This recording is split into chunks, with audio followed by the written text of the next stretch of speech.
Hi and welcome back to the channel. My name is Dawn and I'm the Kiwi Barefoot Gardener. Today is Monday the 26th of May and I thought I would give you an idea of my garden layout here at home. So I'm going to look at the front garden, the greenhouse, what I call the side alley, and around the back garden where I do most of my vegetable growing. It looks like I've got a helper. He's come to supervise my filming. Bless him, that's Bo. So this is my front garden. As you can see, it's raised beds. That's for ease of gardening for me. It's relatively new, these beds. It sat in grass for a long time before we got around to getting these beds put in. It's not its best at the moment because I've cleared all the summer stuff out. But it's got some perennials in it. It's got the fruit trees in that we put in last winter. They're not dwarf stock because I'm going to do summer pruning and keep them in check. And I'll go through some of the plants that I have in the beds so you can see what I'm growing. I love rosemary, and this is a spreading form, as you can see by the spreading cat rolling around keeping an eye on things. Give it a really good haircut frequently because I don't like it getting long and woody. And then I've got this really nice carnation. It's white, and when it comes out it's beautiful. Hello Bo, you come to say hello to everyone. Hey, you're getting a bit distracted already, aren't you? You want to say hello to everyone? No, not really, not interested. I've got 3 roses along this bed. This is the one that's done the best this year. The others didn't seem to be particularly happy after I put them in, though since the autumn they have come away much better. This area that's all blank at the moment, that looks like it's got weeds, they're actually poppy seedlings, which I am trying to clear out because they self-seeded everywhere. They were beautiful during the summer. And I do cut my my lavender back fairly hard. And then I've got one of my favourite flowers, the old fuchsia.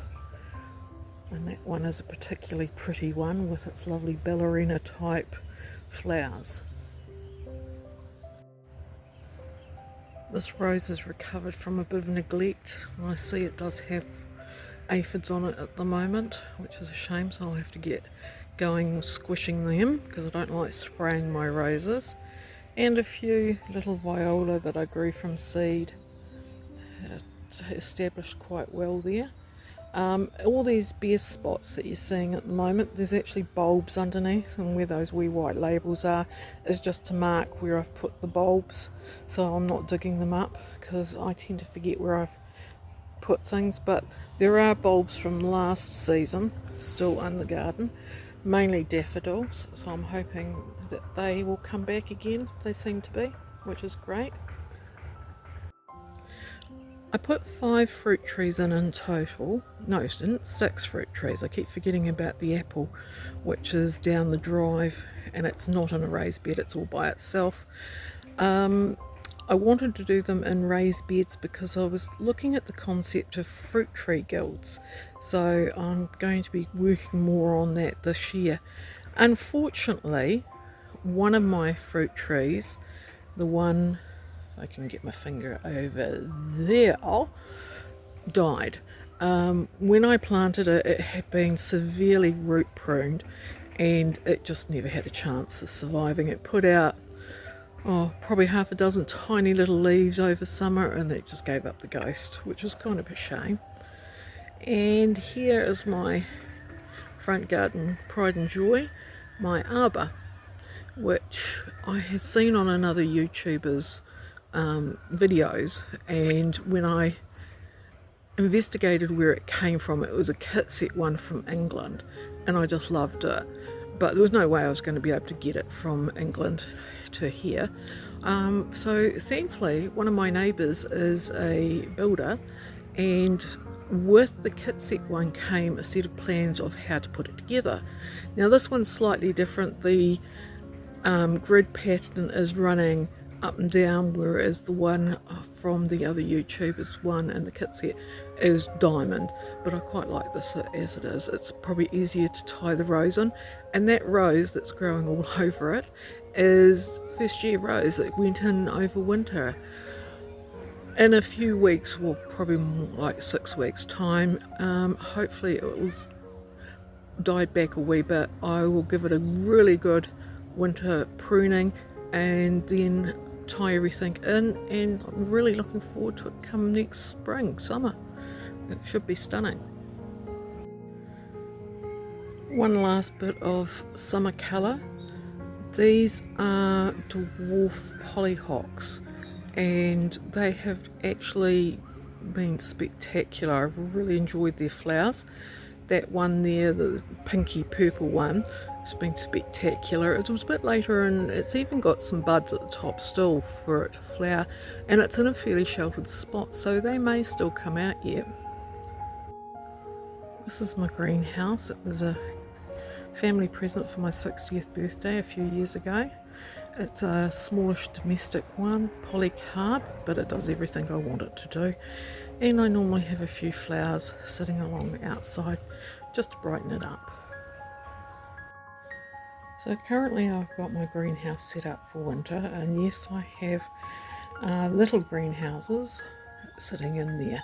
And it was an idea that I picked up from a UK channel, Dog on the Plot, where she pops what she calls her flimsies inside her greenhouse to give her more frost tender plants another shelter in her unheated greenhouse, and it seems to work really well, so I'm going to give it a try this year.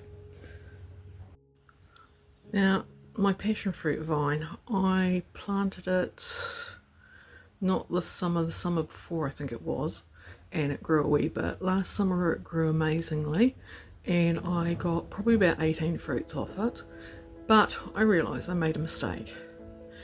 While it's sitting in a raised bed planter, which makes it easy to manage here, it's trying to escape out the door, which makes closing the door really difficult.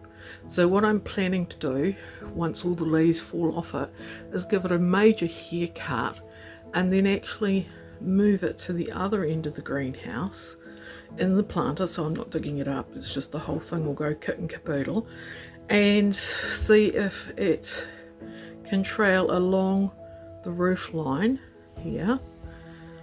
My only concern is that I have a auto vent up here, and whether it's going to cause problems with that, I'm just going to have to make sure I keep it well cut back from around that area. Otherwise it may be a bit of an issue come summer with that vent, because I've lost that vent a couple of times in high winds and it's been replaced a couple of times, and I've given up with the auto vent on that side and gone to just an ordinary manual vent, which the family open for me every morning and close every night for me because I'm too short to reach it. Currently in the flimsies, as we call them, I have a whole lot of plants that I have salvaged. Most of them are self-seeded, so there's the Elysium there, there's a whole lot of petunias, some of them are looking a wee bit sad. There is, I think they're carnations there, but there's also some dianthus elsewhere, and these are some very late brassicas to go in to replace any that I take out and harvest, and some very leggy looking lettuce which I'm going to need to put out to get a bit more sun, because obviously they're not getting enough there and they're reaching for it at the moment. And then just further around here I have more plants in there. I'm trying to propagate some rosemary. The mint is definitely putting out roots, and this is common thyme, and it's self-seeded, so I've just pop a whole lot in trays and I'll prick them out later and see what's worth doing. Louis just come in to say hello, if you heard that meow in the background. Just saying hi, how's things, and why aren't I in the garden doing things with him? Now we're in the back garden, which is one of my main growing areas. Rose bed, which has got 6 roses in, all the same, and the lavender, which we'll look at later in the videos. And then in the distance there are my vegetable raised beds, and up along the fence, the newer looking fence, is where I have a load of fruit canes, mainly red currant, black currant and gooseberry. And at the very end of one of the beds is my lemon tree, which only got planted out last winter, but when I got it originally about 3 years ago, it was literally a stick. So I have nurtured it, spent the rest of the time in a pot, and each winter I was popping it into the greenhouse for shelter. But last winter, or spring, with the help of a friend, I planted that out into the main bed.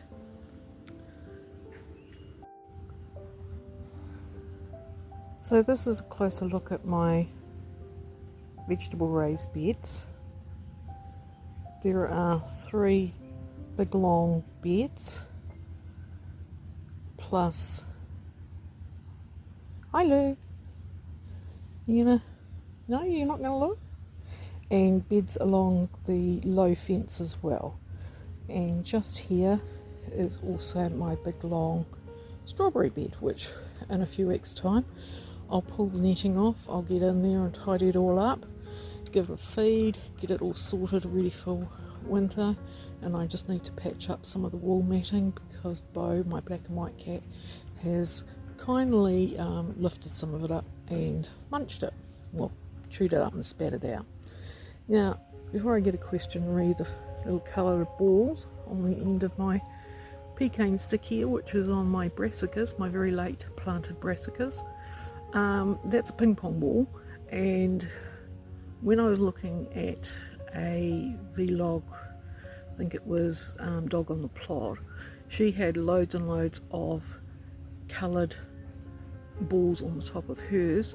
And Jessie at Plot 37 often talks about the dangers of poking your eyes out on these little pecan sticks. So I got some ping pong balls, I've still got more to put out, and just popped a tiny wee hole in them and popped them on there, and hopefully no one's going to poke their eyes out with them.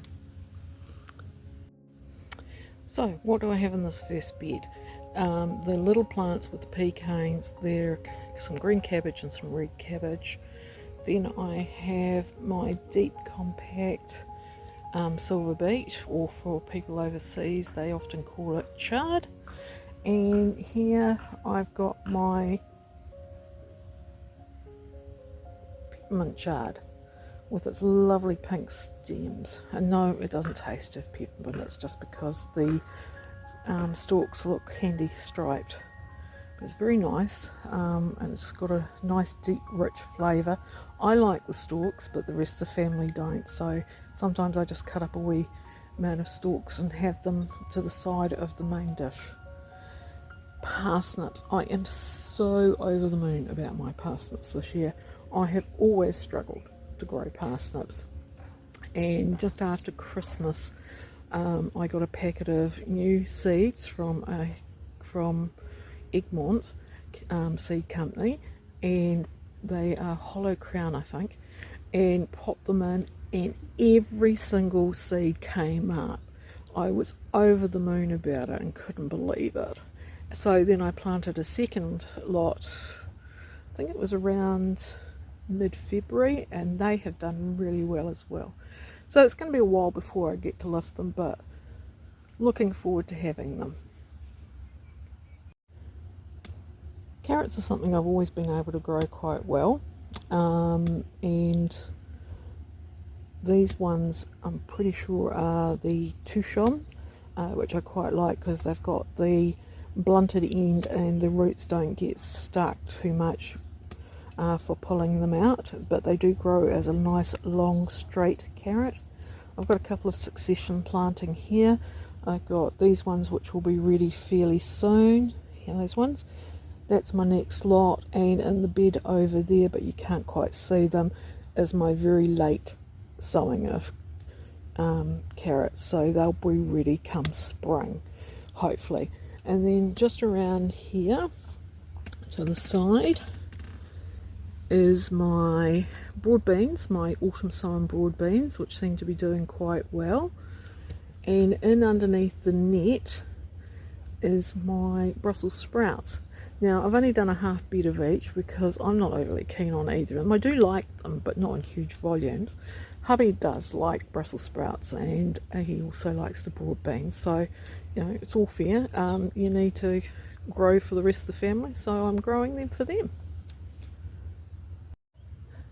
So in the bed next to the broad beans is some broccoli that I planted. It's a winter broccoli, and I planted I think around about late February, and it's doing really well. I could probably take the covers off, and I'm just checking it regularly to make sure that I don't miss when the heads form, because otherwise it'll just probably, with our relatively on again off again mild weather, it could bolt.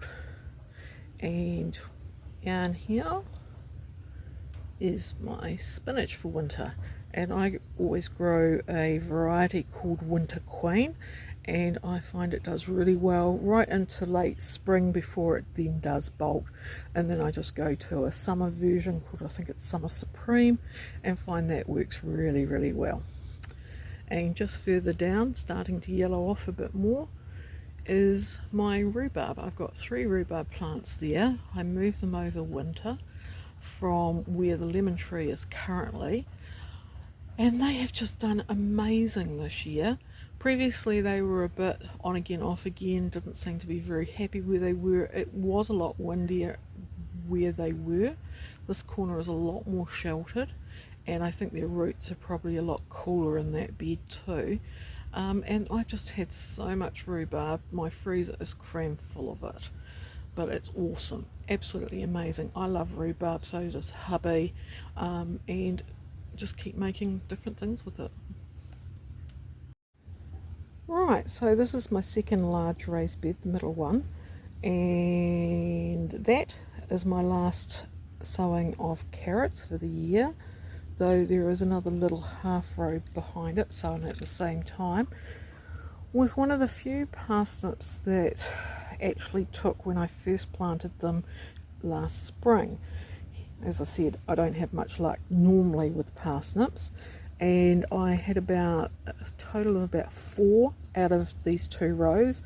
These are the 2 that are left at the moment. They're still a wee bit small, but probably get pulled in the next couple of weeks. And then I usually grow my leeks over winter, and these were planted in trays to start with, and then just transplanted when they were a good size. I think I did that probably around the beginning of March, and they'll just slowly grow over winter, and then as they get to be an edible size, I'll just start pulling them one by one or several at a time till we get through them all, because I've got a couple of other rows of them elsewhere in the garden. But yeah, I love leek, and I really love leek and potato soup. So more brassicas here, planted around early March. These are my cauliflower, going around to what I think is my kohlrabi. Now kohlrabi for me is a relatively new veg, so I'm really looking forward to seeing how that goes. There were some, the bigger ones, that are, where's my finger there, they were planted in cell trays and then transplanted, and the smaller ones just here I planted direct, and that was also around early March. Now the other thing I planted, and I won't be planting again, is turnips. And I had heard so much about these Japanese white cross turnips, how yummy they were and what have you. So I thought I'd try them because I'm always happy to try something new. We tried them. No one in the family liked them, so which was a shame because they do look beautiful. But the seeds won't go to waste. I'll give them away to the local school for their garden to table. And in the very end is one of my favourite root vegetables is swede. I'm about the only one in the house that likes it, but that's fine. I'm quite happy to have it to myself, and I do like it raw, chopped up in little sticks and just munched. Yeah, I know, I'm sad. I do have the cauliflower and the turnips and the kohlrabi and the swede all still netted, but it probably can come off in the next few days. I just haven't got around to removing it, and then hopefully I'll be a bit more proactive with the weeding and removing the lower leaves, because I follow Charles Dowding and he reckons, like the lower leaves can go. It's the top leaves that do all the work. So I found last year when I did it, it made a huge difference in the plant growth and they really matured well. This is the third of my big long raised beds. It's the lower one closest to where the fruit cane is and the fence. And the patch with all the funny wee sticks sticking out of it, that's my cat protection, is got garlic in it. And I planted my garlic early this year. I normally plant it shortest day to longest day, but I decided with all the rust that I had in December, if I maybe got it in early and see if it was stronger and able to survive the rust better, I might get a better crop. Not that I didn't get a good crop anyway, but I want to see if I can improve that. So I planted this about 2.5-3 weeks ago, and I'm hoping soon that it's going to start popping wee shoots out. Unfortunately, I didn't look at the weather forecast properly before I planted it, and it was just before Canterbury got that really heavy rain. So I'm hoping that the clothes are okay there and haven't rotted. Though saying that, last year I thought they were going to rot in the garden when I planted them in June because it was so cold and wet, but they did really, really well. So fingers crossed that these guys start poking their heads out soon. And just down here is my red cabbage, my earlier planting, and my green cabbage. Further down here, more early planting, and at the end of the bed are spring onions and more leeks. And at the very, very end of the bed is some more garlic that I've planted. So this is my last bed, the one up against the fence. This originally had potatoes in and all things like that when I first put it in. However, there was only a half fence like the wee one at the end there. However, when we got a new neighbour, they wanted a bigger fence, so a bigger fence was popped in. And with that, the potatoes were shaded more, especially in the afternoon. So, sorry, bumblebee trying to dive bomb me. So I decided that I would remove my fruit canes from down the side alley, and they were all in pots, and put them in here. And Lou's come to say hello again and see what's going on and wonder why I am not gardening and talking to a camera instead. But I've got currants here, and at the end I've got my gooseberries. Sorry about the mess down there. I've still got some brassicas that need to come out that I had popped in underneath them for shade over summer, and they went to seed. I thought I'd leave them to go to seed and see if I could collect some of the seed. And one very, very sad red cabbage there that really needs to come out. Back down here I've got some underplantings of cat mint.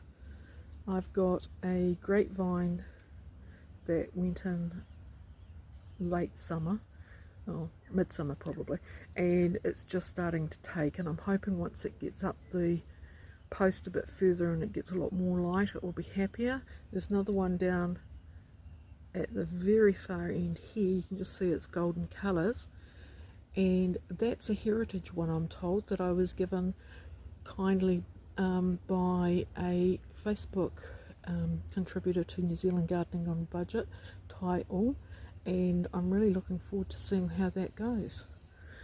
Back down here, sorry if I'm making you feel a wee bit dizzy, I'm trying to do it quite slowly so I'm not doing it, is my sorrel, and I like it, no one else in the house likes it, and it went slightly mad.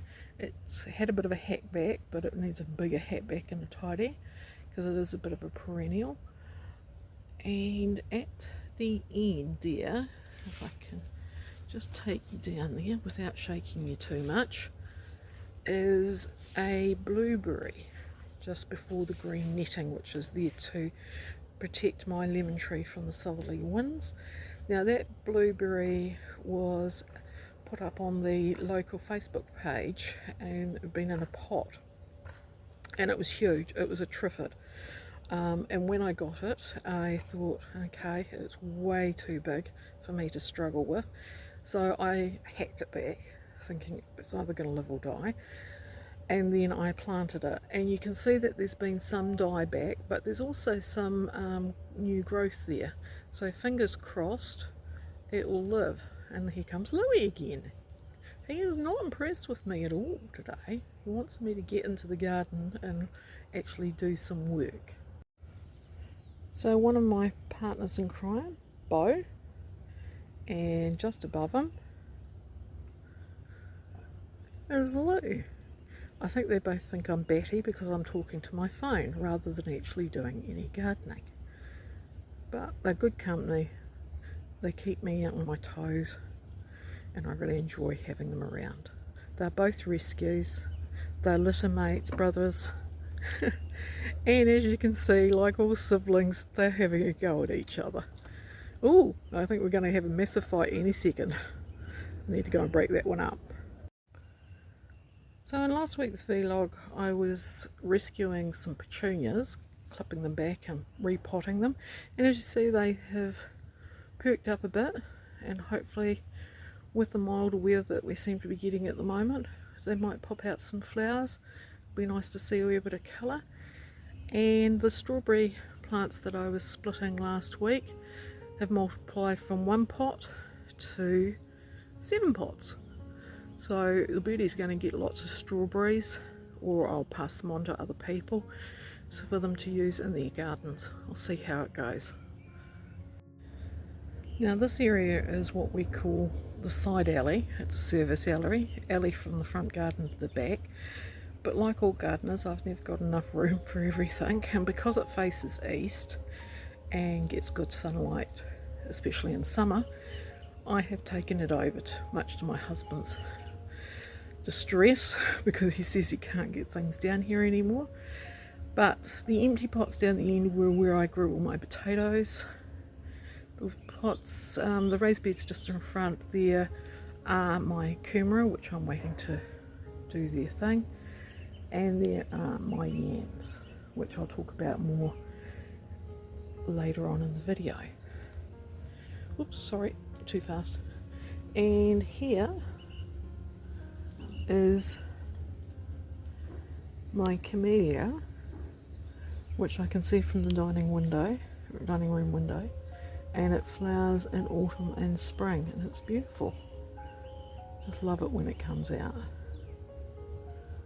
But it's in a very big pot because I didn't really want to put it into the ground directly here. And further down you can just see near where the yellow sun is on the fence is some fruit canes that need to have a really good trim this year, and probably repotting because they've been in those pots for about 2 years now, and I'm sure they're starting to get fairly root bound, so that's a winter chore.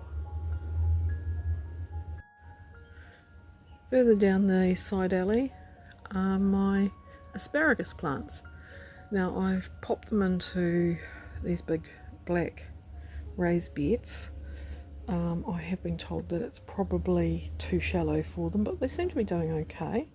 I had them tied up, but they've got away on me, and they are at the process of dying back. And this spring will be their third spring, so I'm hoping to get a good harvest off them. I got a wee bit of a harvest and a taste last spring, so looking forward to further tastes of asparagus. So I'm back where I started in the arbour. That's the conclusion of the little garden tour. Give you an idea of my different growing areas and my plants that I am currently growing. Now it's the last week in May, so what I'll try and do is do another quick tour at the end of June, because it'll be heading into midwinter, just to give you an idea of what's changed and what still needs to be done for the winter season. But there's more to come. Hi all, it's now Friday the 30th of May, and after doing a bit of editing I realised how long the garden tour was, so I decided not to add anything extra because 35 minutes is more than enough. I'd just like to say a huge thank you to everyone who subscribed over the week. It was amazing. Thank you for all the likes and the comments. I really appreciated them, and it was lovely to hear from you all. So if you liked today's video, please click the wee like, and if you feel that you want to continue to follow, if you hit the subscribe, that would be awesome. It's free to subscribe, so that would be even better. So thank you again for watching, and I hope you all have a safe and happy week, and I hope to catch you again next week. Bye.